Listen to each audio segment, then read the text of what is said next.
Alright, testing, testing, testing. Y'all hear me? Alright.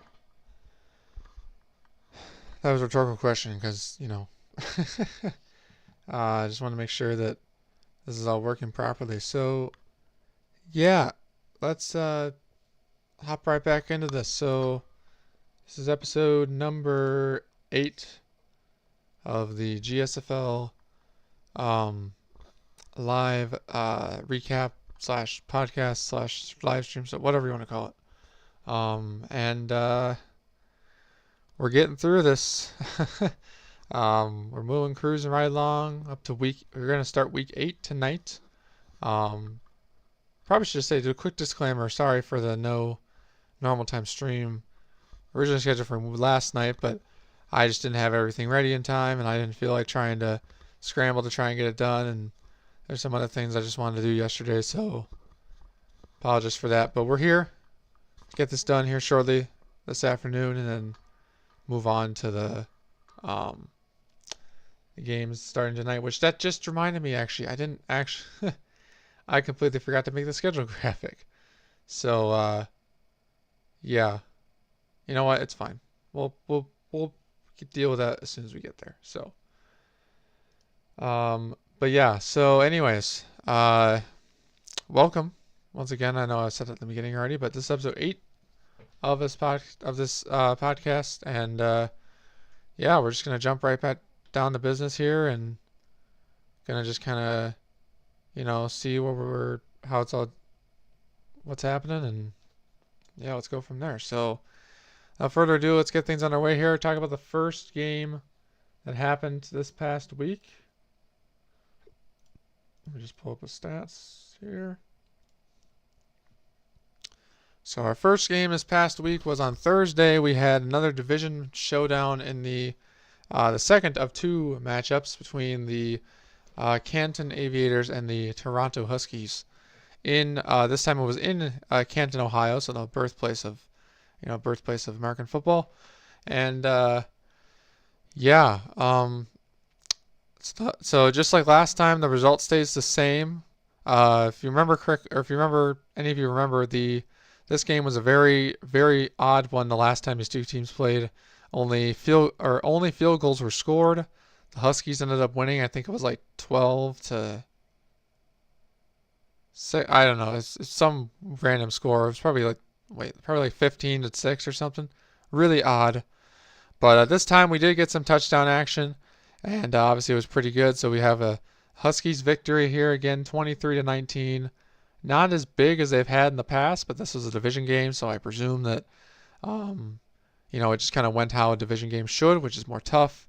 There's more at stake. There's more stress among the players, and if it were real life. So that just kind of makes a lot of sense for it to be that close of a score, only less than like 4 points. So, but this does move the Huskies up to 7-0 on the year, and we'll talk about more of that in a little bit. But for now, let's get into the stats here. So David Diaz on the Huskies having a pretty good game, all things considered. 312 through the air, 2 touchdowns, and taking 3 sacks along with it. Running back for the Huskies, leading running back was Courtney Spillman with a pretty good game himself. 19 carries, 76 yards. No touchdowns on the ground for any of the for the Huskies at all this game, but that's all right.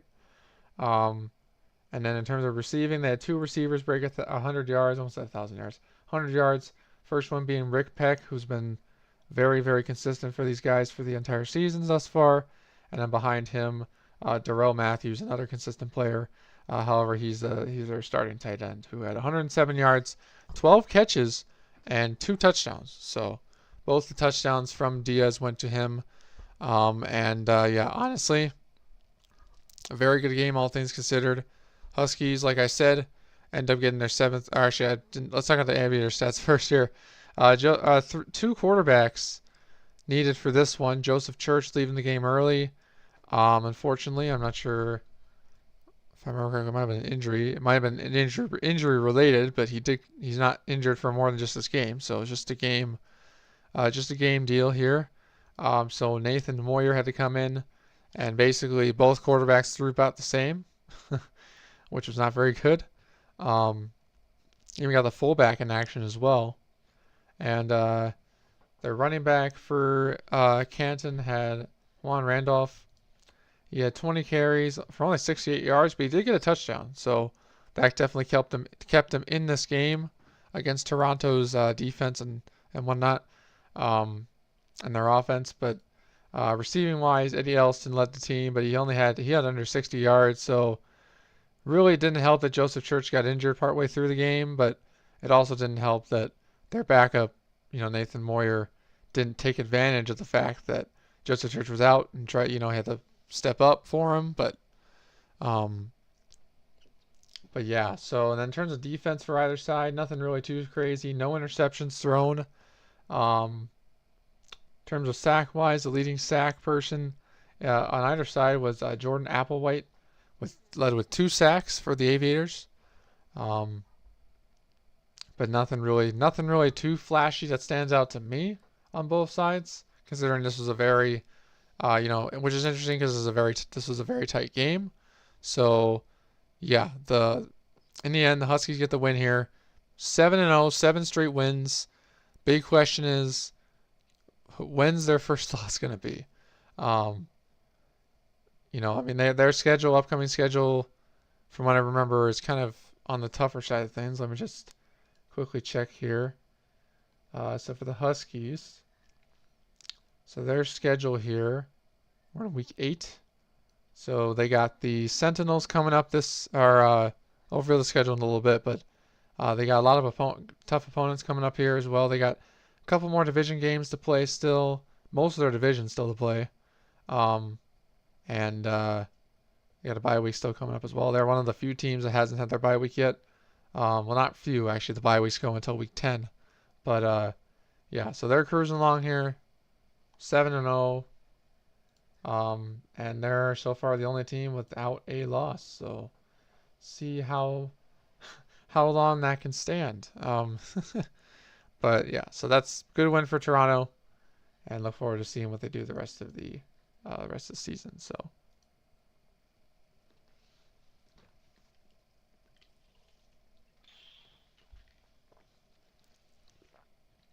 Excuse me, just had to get a drink of water. Mouth's drying up for some reason. Anyways, moving on to our noon games. Our Saturday games, starting with our noon slot. We had the first game, which was the Voyagers taking on the Shamrocks in Dublin. And this was a rain game. So one of the more, we've got to see finally some weather games happen in this league in this season. And let's just say that the Shamrocks did not, take advantage of the fact that it didn't really help their home field advantage. In fact, it probably hurt their home field advantage. And the Voyagers took advantage of that all day and ended up getting the win here. Big win, 40-3. Looking at some stats here. Justin Herbert, despite the rain, having a pretty good day, all things considered. 74% completion percentage, 268 yards and a touchdown. Also threw an interception. But was only sacked once. Then you got the leading running back for this Voyagers team, Alexander Ferris. Took the role here, 161 on the ground after 38 carries and a touchdown. Touchdown for 2 of their other running backs as well. One of them was our fullback. But leading receiver on the Voyagers was Andrew Foster with just under 100 yards at 96.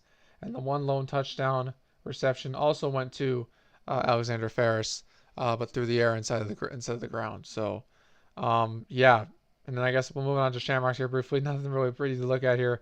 Will Bentley, obviously proven to not be the guy to get this team into the, potentially the playoffs, as they're probably out at this point with, 7 straight defeats here. But yeah, 145 yards only passing. That's unacceptable.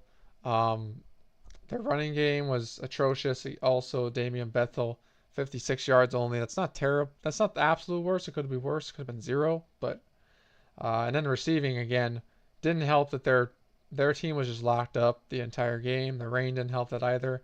Kevin Bean, the tight end, was their leading receiver, and he had less than 40 yards. So, and the score shows that obviously them only able to get a field goal against this Voyagers team, and yeah. Not good if you're a Dublin Shamrock fan here. They did the one plus side. They did get an interception off of Justin Herbert, but outside of that, very, very disappointing performance from the Shamrocks here. And the Voyagers, meanwhile, cruising up to a 4-2 record, and will look to face whoever they face this next upcoming week. But yeah, the Shamrocks, unfortunately, still remain one of the few defeated teams in the Global Simulation Football League this season. So then we'll move on to the next game. We have here we have another matchup taking place inside of the WFC North between the Sacramento Condors and the Portland Lumberjacks, and it's the Condors this time. Despite the the Lumberjacks having the star power that they do, the Condors pull off the upset, 34-10, on the road in Portland.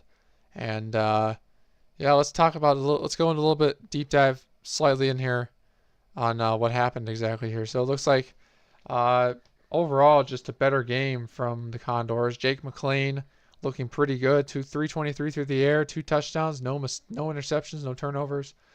Running wise, Jamario Domain leading in rushing for the team, 117 yards, no touchdowns. 1 touchdown only coming to their tight end, one of their tight ends, Tony Hodgins. Likely a fullback dive, from if I remember correctly. And receiving wise, they had John Durant was their leading receiver with 151 yards and a touchdown. So yeah, overall good game on the Condor side, at least offensively. Lumberjacks, meanwhile, Mahomes looked okay, didn't play too badly. He threw just over 50% of his passes at 61, 226 yards, but did not throw a single touchdown pass as he threw an interception. This game was partially raining as well, so it was partially on the weather probably. Their backup, Eric Morgan, had to come in for a little bit as well, so that didn't help them at all. And then their running game was atrocious. John Patton only ran for 42 yards, and he did get a touchdown, though, at least, so I kept him somewhat in the game, but this game was already long over before that. And then their receiving was led none other than by George Tompkins, who's kind of been that number one guy for Mahomes this entire season. So, or he's been up there. He hasn't been the number one guy the entire time, but he's been one of the number one targets one of the top targets for sure on a consistent basis. So, then meanwhile defensively, like I said, the Condors got the 1 interception. Marquise Bentley, defensive back, getting that interception. And but outside of that, not a whole lot of exciting stats for either side. But the Condors had more sacks, and the Mahomes was sacked 4 times. So, that didn't help his didn't help his case either. But all in all, huge win for the Condors here, getting their second win of the year, 34-10.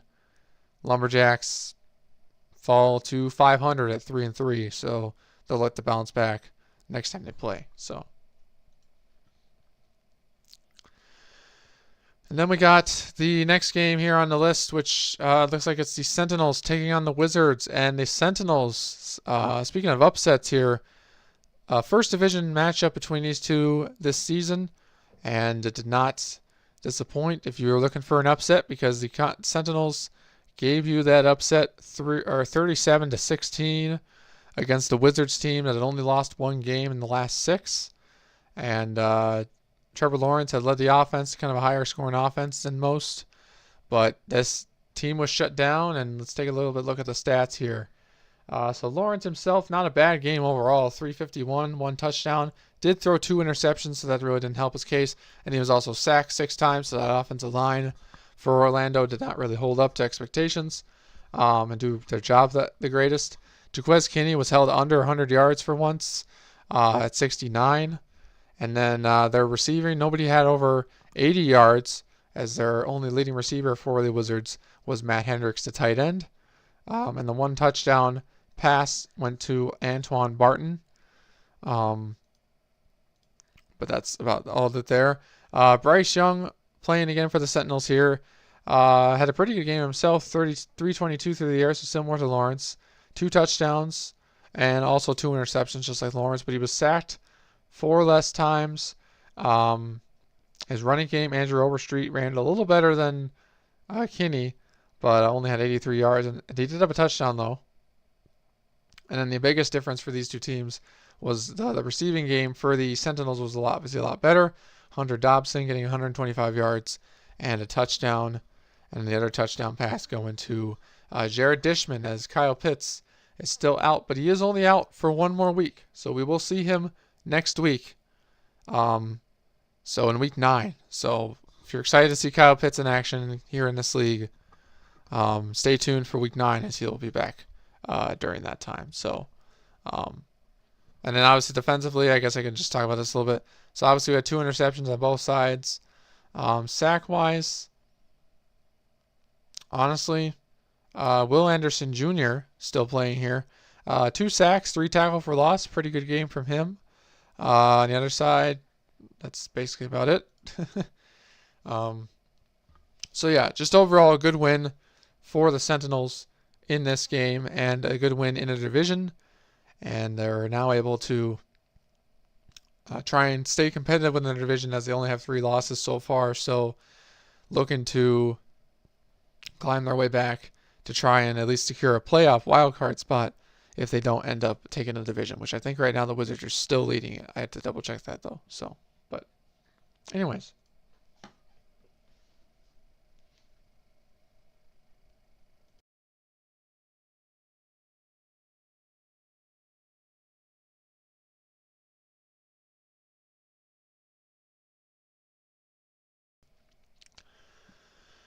Okay, so now the next game to talk about here, we have the, these are a little out of order, actually. Let me, I knew I put it in the wrong order too, and I still didn't fix it. The Black Knights take on the Snowhawks, in Montreal, and the Black Knights, again, proving why they're one of the top teams in this league. 52-20, the final score. Taking a look at the stat lines. Terry Patterson, another great game, almost 400 yards through the air, 3 touchdowns, no picks. Junior Hopkins taking over on the ground, 110 yards and a touchdown. So overall, just great. 3 total rushing touchdowns for this team.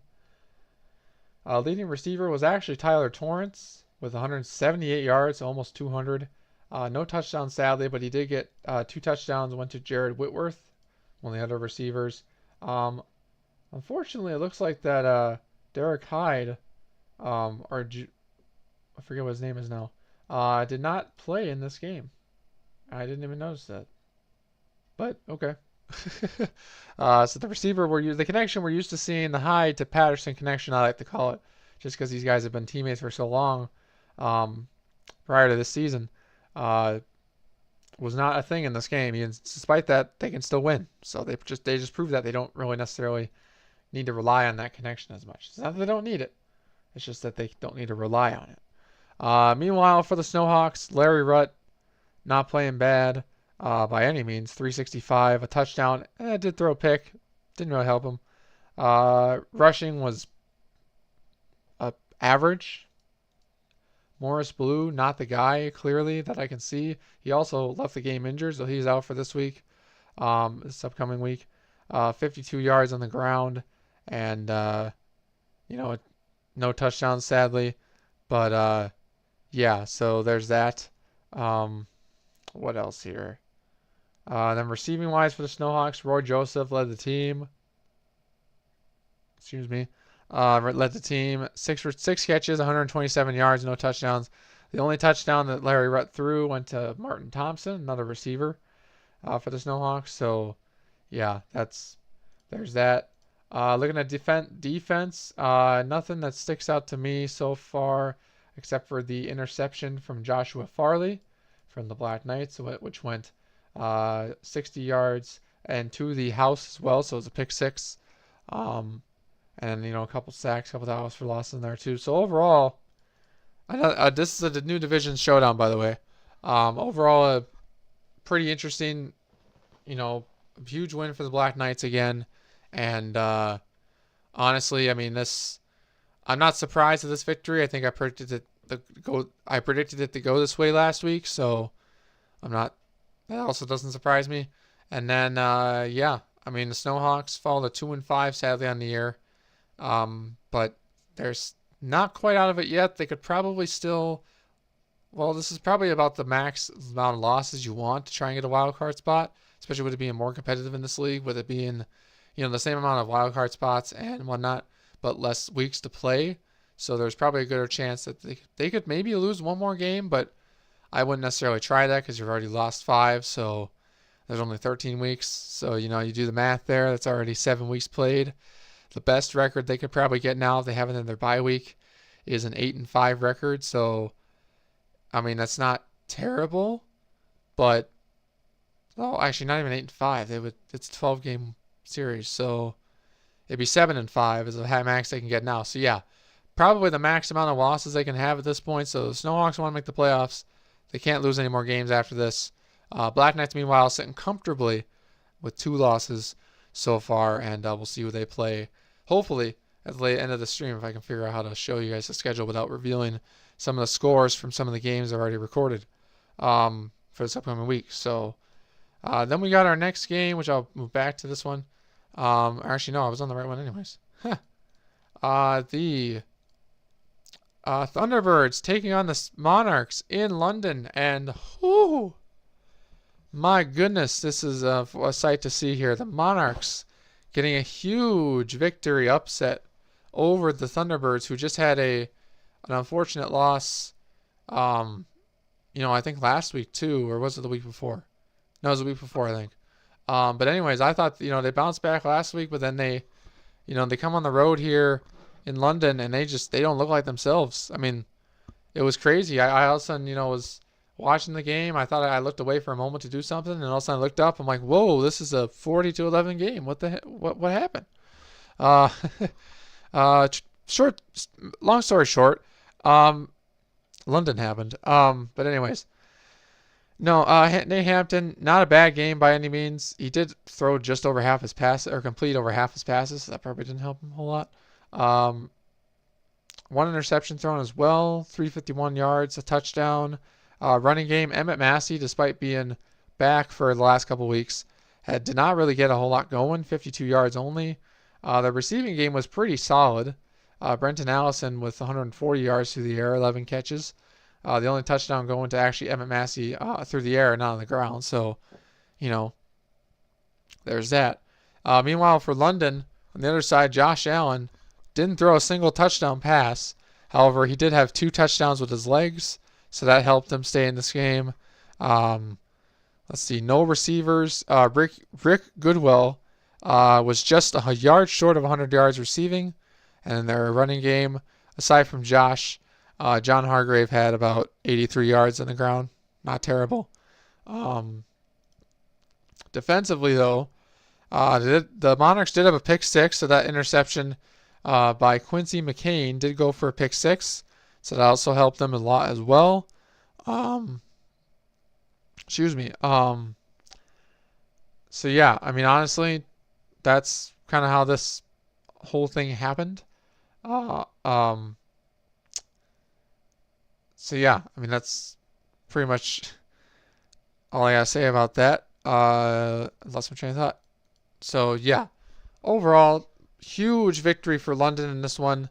They move up to 4-3, so that since their 2-0 or 0-2 start, they have went 3 and wait. Since their 0-2 start, they've gone 4-1 since their 0-2 start. So that just tells me that they're a little resilient here, and they want to stay in the playoff race as much as possible. They might even be in there. No, they're still second. They would still be second to the Black Knights. So they're trying to chase the Black Knights for that division crown. Will they get it? I don't know. We'll just have to find out and see. But for now, that's this game. London wins by a lot. And move on to our next game here, which will be the Golden Eagles taking on the Orbits. And they get a huge bounce back win after their loss last week. 55-13. The Orbits will sadly remain winless through 7 weeks, similar to the Shamrocks as well. 0-7 record, not the greatest.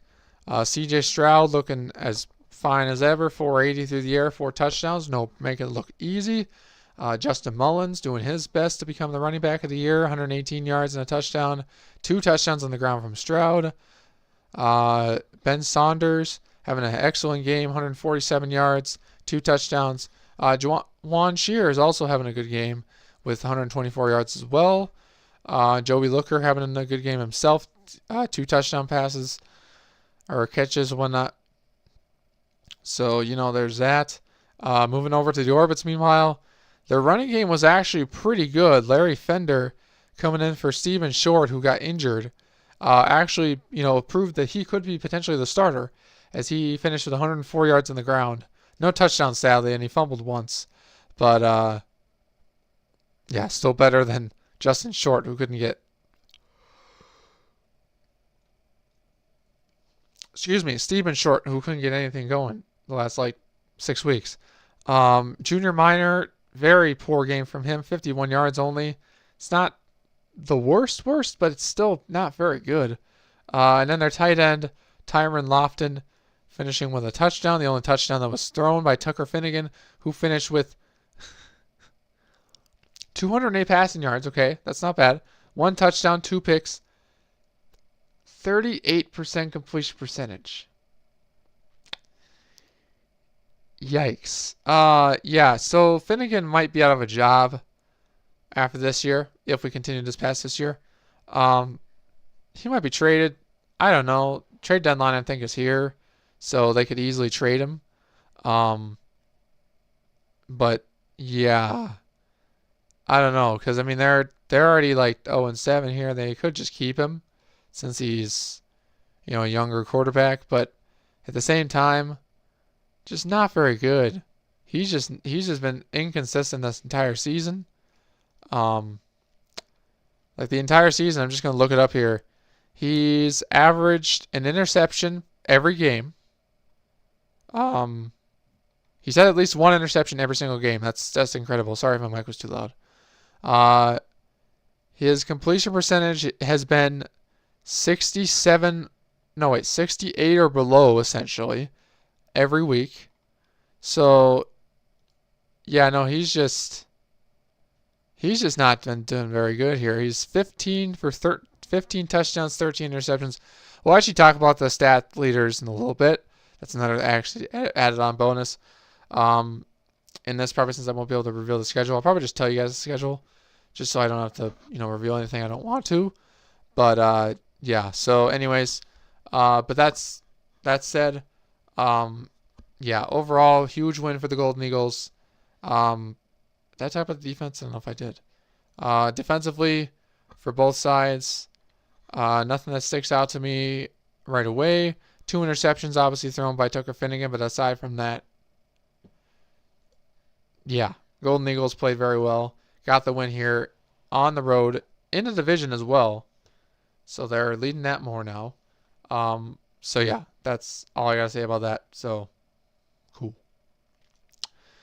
Moving right along here, and then we got the Oklahoma City Bisons taking on the Mounties in Vancouver. And the Mounties get the upset win here after falling under 500 or being there for a little bit.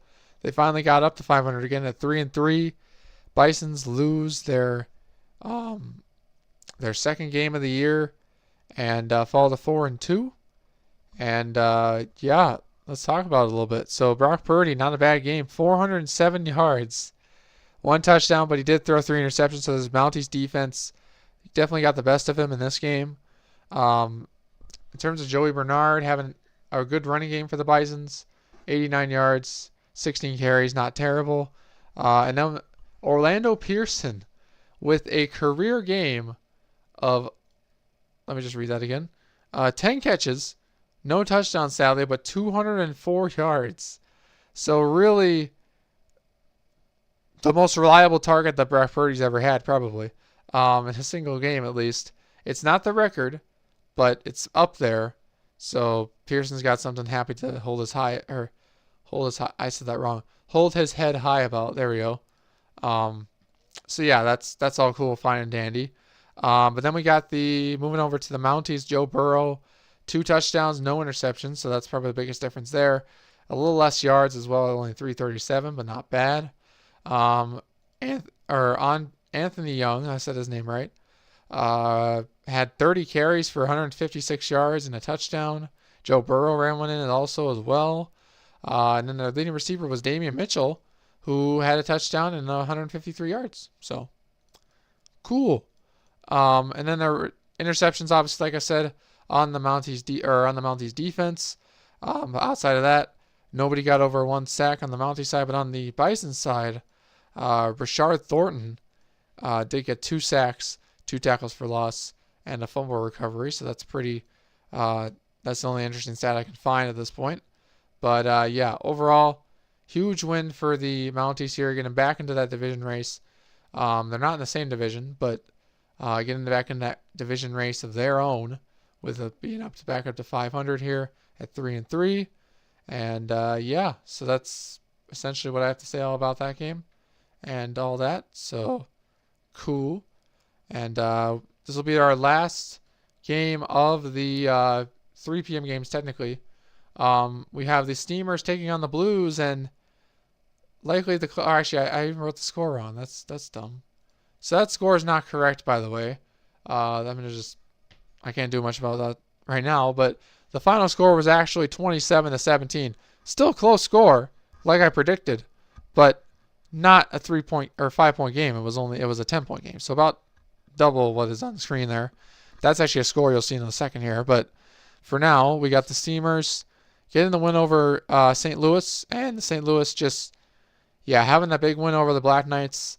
Unfortunately, did not carry over quite as well as they wanted it to over this week, especially with them being at home. And it kind of showed here. So Brian Burbank, not a great game, all things considered, through more interceptions than touchdowns, 321 yards, sacked 7 times. Johnny Staley having a all right game here, 116 yards and a touchdown on the ground. Receiving wise was not great. Darrell Locke led the team with 76 yards and 8 catches, and Zach Hayes led the team with 1 touchdown from Brian Burbank. But really what stood them apart here is, I think, was their defense. Not really. I mean, they had an interception, which did go for a touchdown, so they had a pick 6. But other than that, it was a very tight game. Speaking of which, Jordan Love, 289, 2 touchdowns, 1 interception. If you didn't look at the score here and you didn't watch the game and you just looked at the stat sheet, you would assume the Blues won this game. But like I said, sometimes stats can be deceiving unless you watch the game or know about it.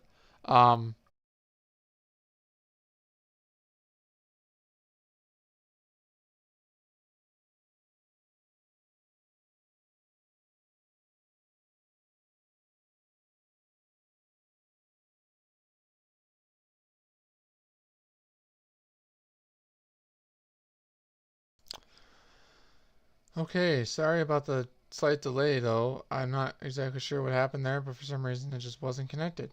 Like disconnected, or internet went out, or I don't know what happened. So should be working now though. Yeah, okay. So we're back. Again, sorry about that. But let's continue where we left off here. Hopefully I can finish this up without doing it again. But yeah, so I don't exactly know what happened, but let's hopefully that saved everything. Alright, so our next games here.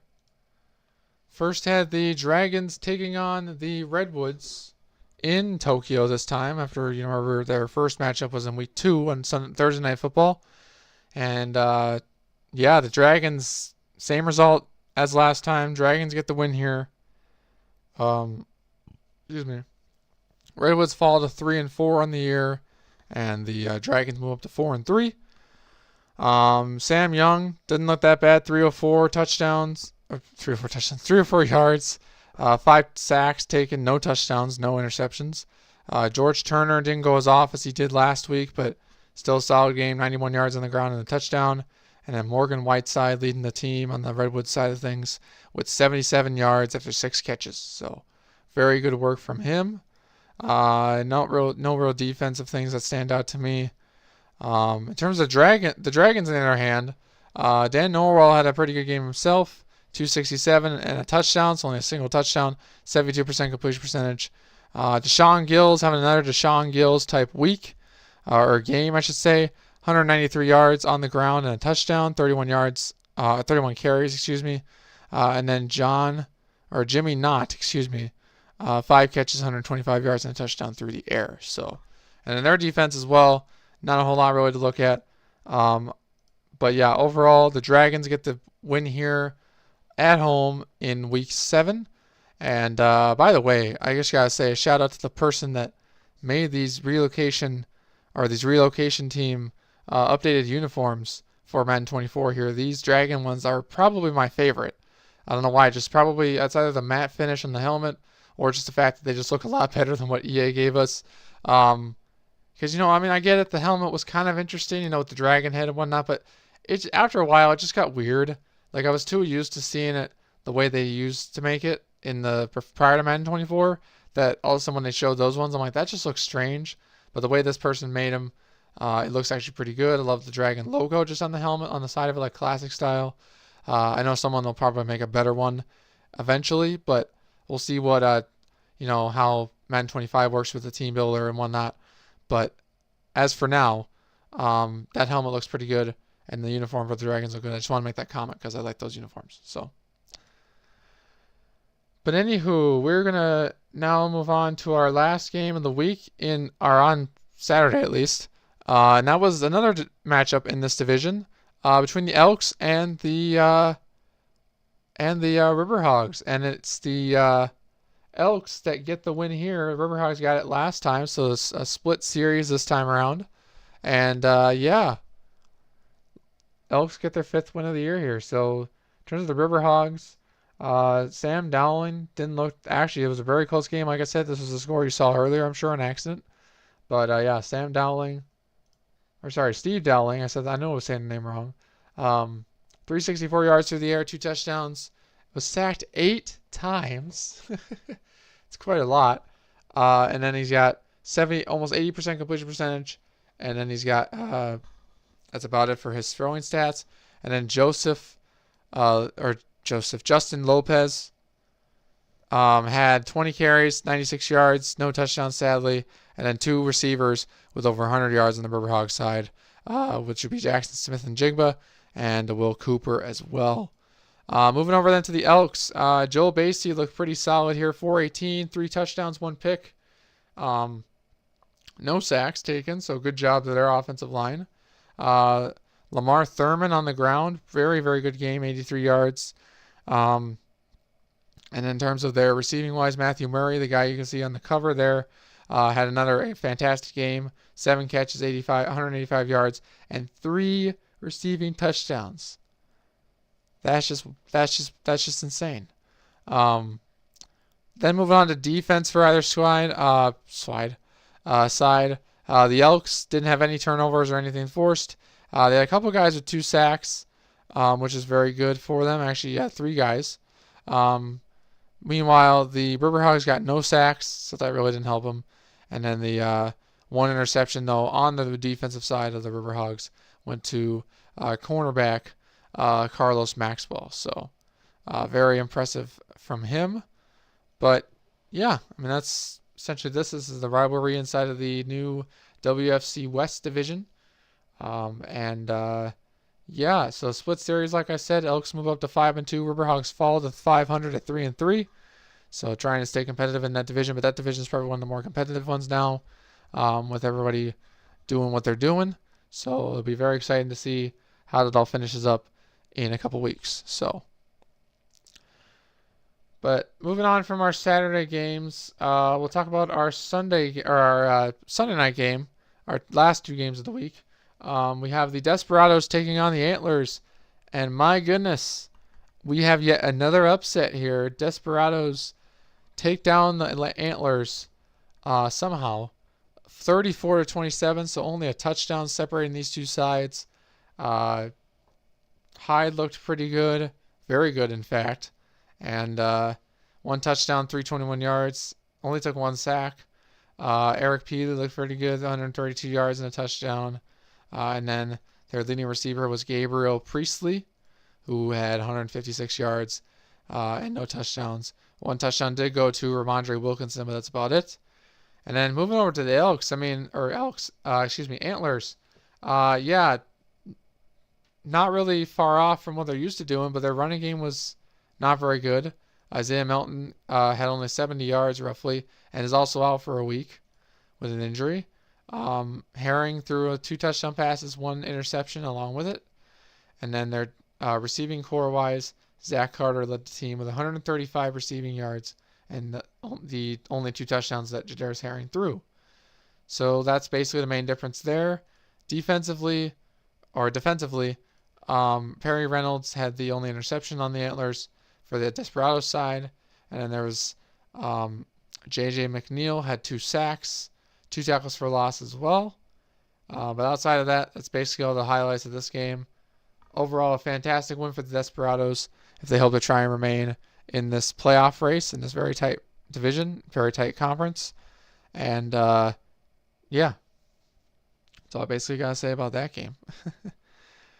Then last but not least, our Monday night game that happened the other night, the Bulls taking on the Tigers. First time these guys face each other this year in this EFC North division, and first time since last season too, I believe. Before YouTube took it down. Drew Roderick, first thing, very high scoring game. That score is also not correct. I don't know how I didn't fix that, but okay. The actual score was 45-39, so the Tigers still won, as is indicated.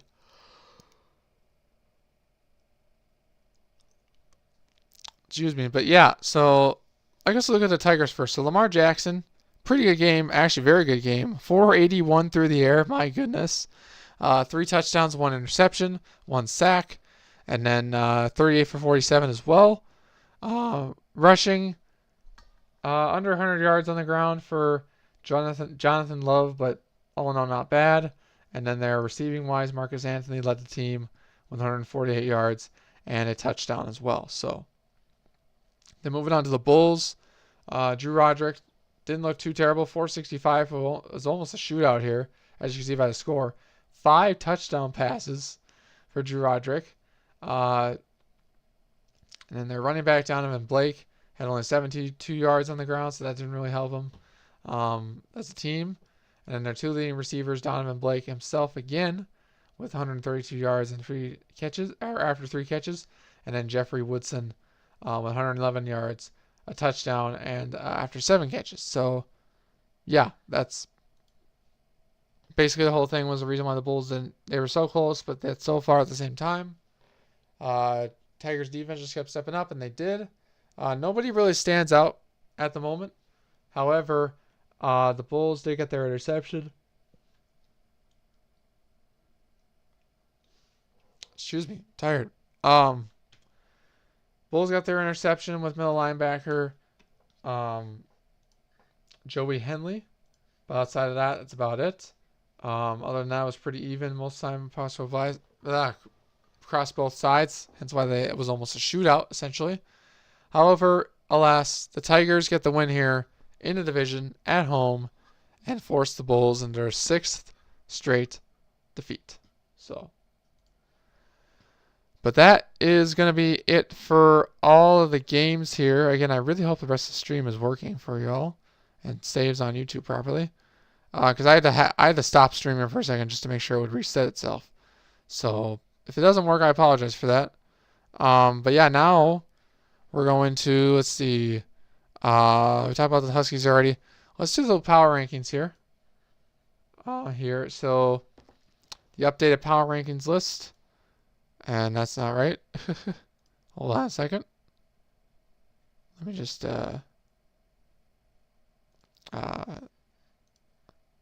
maybe. That is not what you're supposed to be doing. There we go. There we go. I fixed it. All right. So the power rankings updated here. All the numbers are correct as well. Not a lot less changes. A lot more no changes than I thought they were going to be, but oh well. The Huskies obviously stay put at number one team in the league. Behind them now sits the Golden Eagles and the Elks, and the Anchorage Antlers, Thunderbirds both dropped. The Wizards are at 4. Black Knights are at 5, same place as they were last week. And then the Thunderbirds are at 8 now. Chicago Tigers moved up to 7. Bison stayed the same, and then rounding up the top 10, the Nighthawks dropped from their previous spot, which was 7. So there you go. And then we have a whole list of movements here. London Monarchs almost into the top 10. They could be by next week already. And then we got the Capitals, Voyagers, Dragons. You can see all the teams there. The bottom 5 or 6 teams has not changed since last week. So there you go there. You can look at that for yourself. But yeah, so that's essentially all that, what I have there. Talking about the power rankings for upcoming season, week 8. Now we'll move on to the weekly awards. So week 7 sitting right here. For Offensive Player of the Week, we got C.J. Stroud, a quarterback for the Golden Eagles. There's a stat line there. And then Defensive Player of the Week for the WFC, Lance Woodson, Vancouver Mounties. You see stat lines there too. So congrats to those two on the WFC side of things. For the EFC side, Lamar Jackson getting an award here for the first time this season with the Tigers. And there's a stat line as well. Brandon Lindsay, we talked about him a second ago when we were talking about the Steamers. He got a weekly award for his interception pick 6. So yeah, congrats to those two on the good job well done this week. And can't wait to see what else they do in the near future here. But yeah, so here's what I'm going to have to do. I'm going to have to, because, I can't, I don't have a graphic or anything made for this, and I don't have the schedule written down anywhere other than either in the game or, in the franchise tool. So what I'm going to do is, if this should work here, let me just make sure this will work here.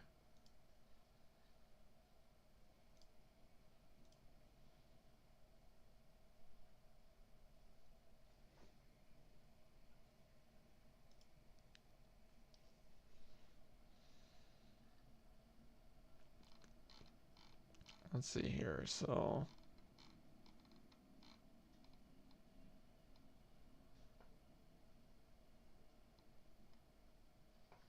okay, this might work. This might not. We'll see.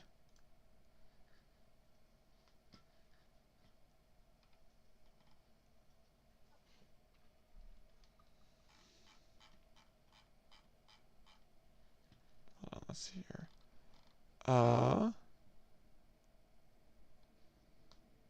Second here.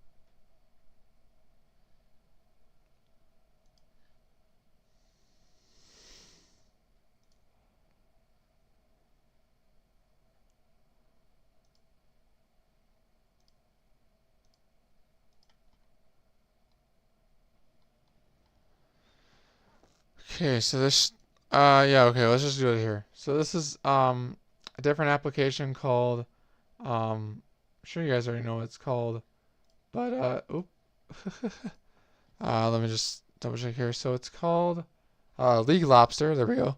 Found it up here. So it's called League Lobster. This is actually how I made the schedule initially. So I'm just gonna pull it up here because I have it pulled up already.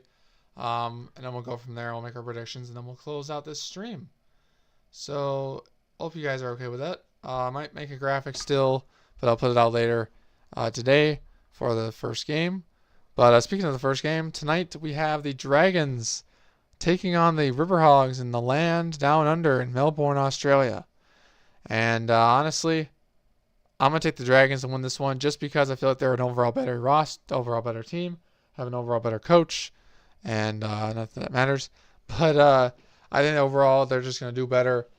They're on the road.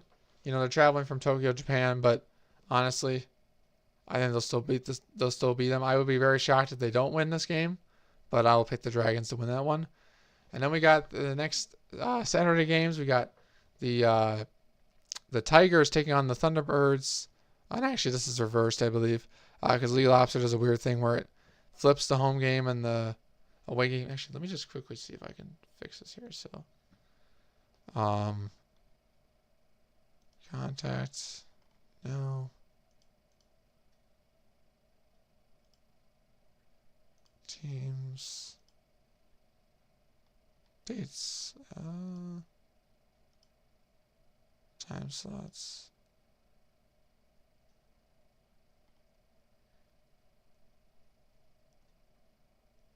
So I'm going to try and make it to see if I can flip it the right way. But anyways, so the Riverhogs are actually at Tokyo. So I'm going to read this backwards because that's how I have to read it. So Melbourne Riverhogs at Dragons. Not bad. Or like I said already, I'm already picking the Dragons to win this one. So they're at home, so that makes it better for them. Then we got the Thunderbirds at the Tigers. Ooh. You know what? I feel like the Tigers can hold their own. So I'm going to pick the Tigers to win this game. I just feel like they're a better team overall, and it's really all the reason I need to give, I feel like, at this point. Then we got another division matchup in the East of the EFC. We got the Monarchs and the Snowhawks.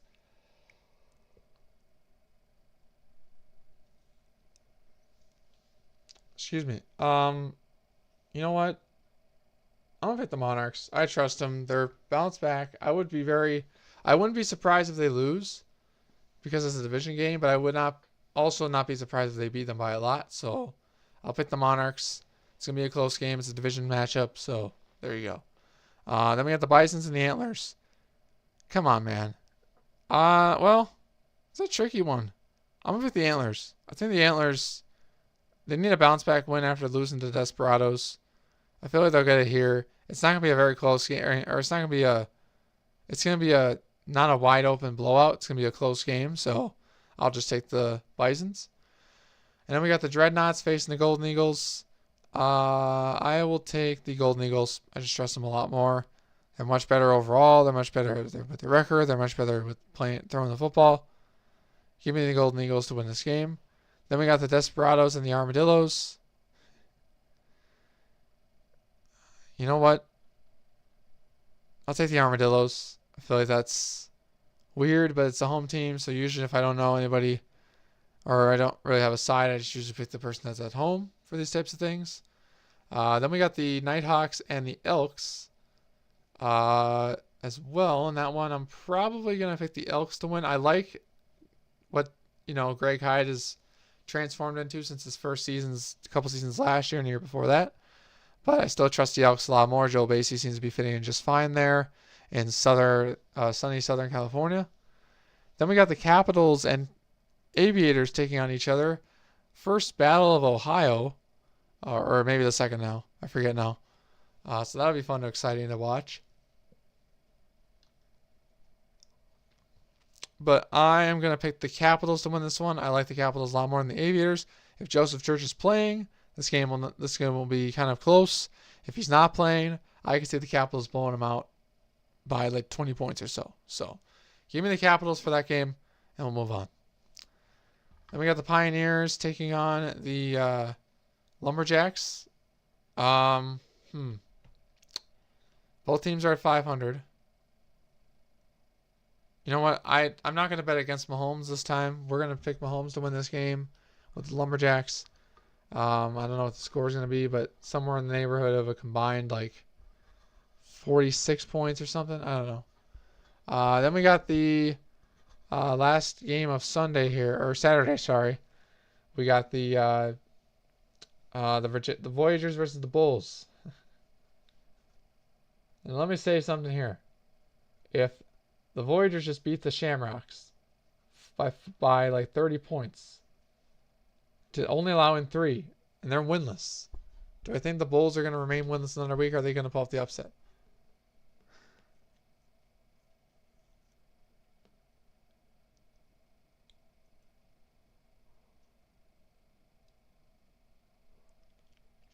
Honestly, at this rate, I'm probably just going to go with the Bulls because I want to pick the upset. I don't know. I just feel like that the Voyagers has just been too much of a successful run lately, and probably should get reminded about what they are and whatnot. Sorry, my mic is weird again here.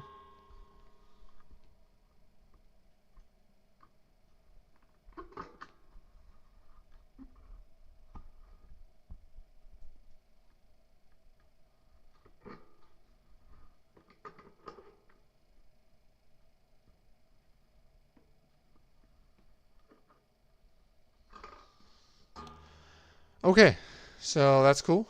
So yeah, I picked the Bulls to win this one. I just feel like they're going to do an overall better job, just in general. Or well, I shouldn't say that.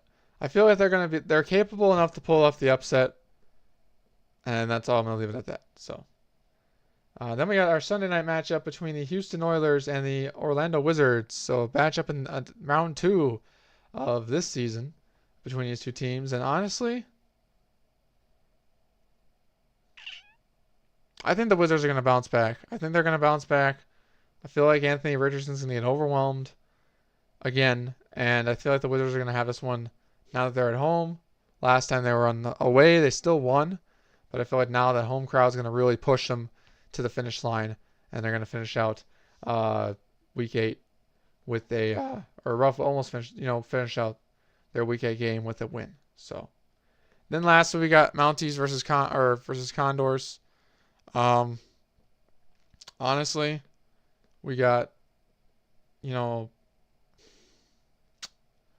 two teams that are roughly about the same record-wise. The Condors pulled off the upset this last week.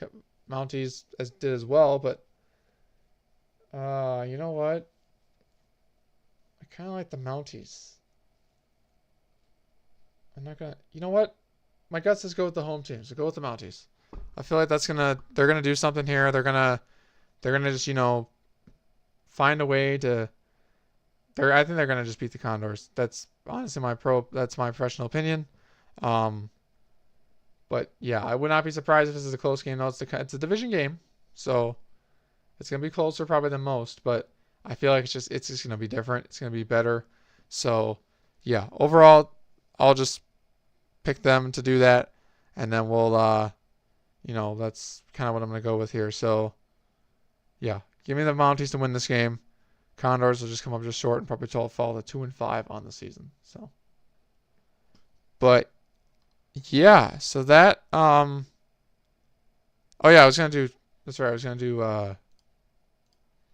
was going to do stat leaders just to show you guys where we're at with stat wise. So, in case you were curious, and I make sure I have the games I've recorded hidden so you guys can't see the scores. So, and actually, some of these are already inflated. I just realized. So, but I guess I'll just show them anyways. So as of now, Nate Hampton is currently the passing leader with 3,200 yards, 19 touchdowns, 5 interceptions, not bad. With 67% completion percentage. The current leader percentage person looks like of starters is Brady Malone with 75, but he's also only thrown 1,500 yards. And in terms of touchdowns, Jadarius Harring's for the most touchdown passes at 26, and interceptions at 9. Most interceptions thrown this far season since none other than Tucker Finnegan.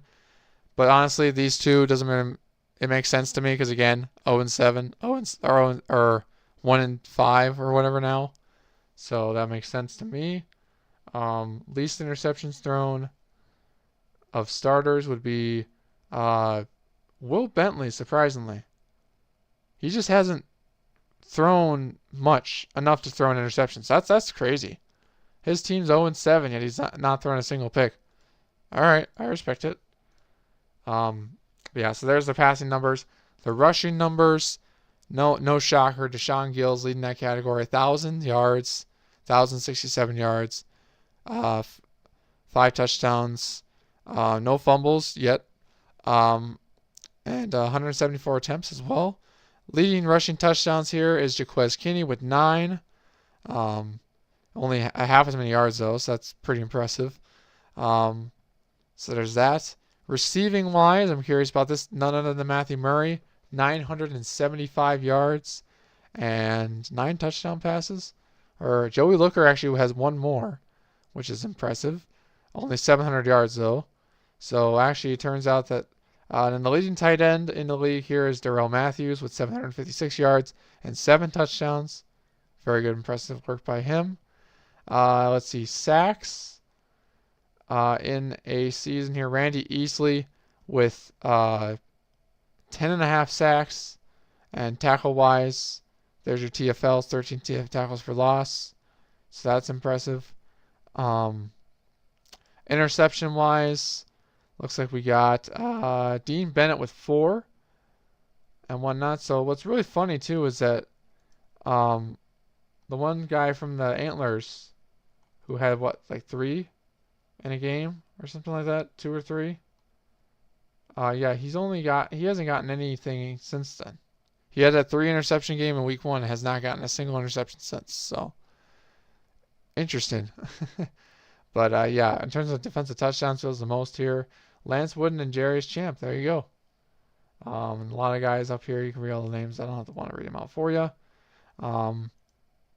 Yard-wise, interception return yard-wise, Jalen Thomas, 106 yards. Is there anybody negative? Yep, Josh Green. But yeah, so in kicking, we can obviously see here Manuel Gomez, the best kicker in the league so far. That. Return-wise, Morgan Whiteside with, well, hold on. That's probably not in yards, though. Is it? Doesn't look like you can sort those. Anyways, so yeah, that's the stat line for everybody heading into week 8. So roughly about midway through, over halfway through now. So yeah, hopefully you guys do plan or intend to sticking around for the tonight, or tuning in tonight for the live game. It'll happen. I probably won't be commentating over it, but that's okay. Hope you guys enjoy it regardless. But with that said, that's all I gotta say for this. So again, sorry for the stream being late again, but just life happens and all that. So trying to make this work as best I can with not compromising anything else. But that's all I got for now. So thank you again for watching, and I hope you all have a good day. And yeah, that's it.